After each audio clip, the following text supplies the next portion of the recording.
Bonjour, je suis Jean-François et je suis concepteur-rédacteur print et digital.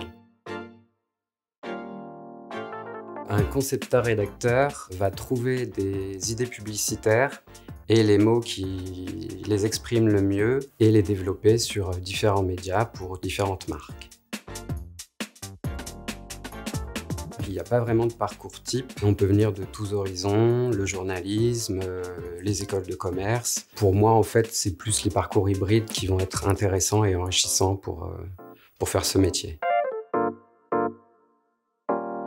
En fait, la conception-rédaction, c'est vraiment un immense terrain de jeu. Et la matière première, en fait, c'est notre imaginaire, notre humour. On peut, par exemple, à partir du brief client, nous demander d'écrire une plaquette, de communiquer sur une affiche, de faire un spot radio ou un spot TV, de faire une story Instagram. On peut s'attaquer à tous les supports pour que ça serve le discours de la marque. Pour un de nos clients, qui cherchait à intégrer un chatbot sur son site pour accompagner la navigation de ses visiteurs. J'ai dû travailler sur les différents scénarios de conversation entre le chatbot et le visiteur et ça prenait la forme d'un diagramme géant. En interne, le concepteur-rédacteur travaille en team avec un directeur artistique, print ou web. Après avoir reçu un brief, on est en phase conception. Là, on va présenter nos idées au directeur de création pour savoir justement si on est dans la bonne direction. Une fois que c'est validé, on peut aller présenter nos axes aux équipes commerciales qui, elles, à leur tour, iront présenter nos idées aux clients. En externe, on peut travailler avec tout un tas de métiers différents. Ça peut aller du journaliste au comédien, au réalisateur, au studio radio. Tout dépend en fait du budget sur lequel on travaille. De savoir écrire, de manier la langue, d'avoir une belle plume. Il faut être créatif, c'est-à-dire qu'il faut avoir un imaginaire débordant.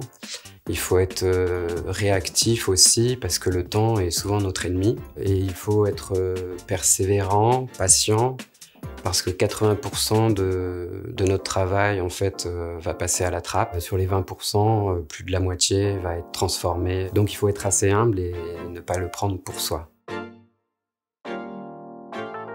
Ce qui me plaît le plus dans le métier, c'est de pouvoir changer d'univers, de me plonger dans différents domaines et d'en ressortir l'essence pour pouvoir jouer avec les codes. Et une fois qu'on a réussi, c'est là où se produit la magie, on sort l'idée qui fait tilt dans la tête de tout le monde.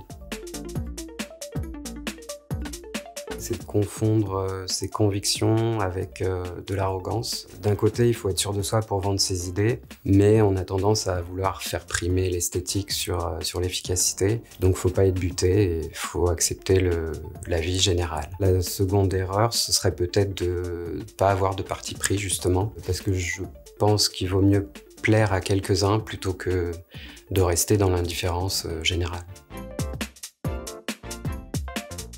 Alors ça peut aller de 30 000 € pour un junior jusqu'à 50 000 pour un senior. Ça peut être bien plus pour les créatifs primés ou en interne chez l'annonceur. Naturellement, on va se diriger vers un poste de directeur de création si on a l'étoffe d'un manager. Mais on peut aussi faire brand content manager, où là on est plus dans le contenu. On peut faire planeur si on est intéressé par la strat, mais on peut aussi, chez l'annonceur, devenir responsable éditorial par exemple. Restez curieux et puis cultivez votre passion.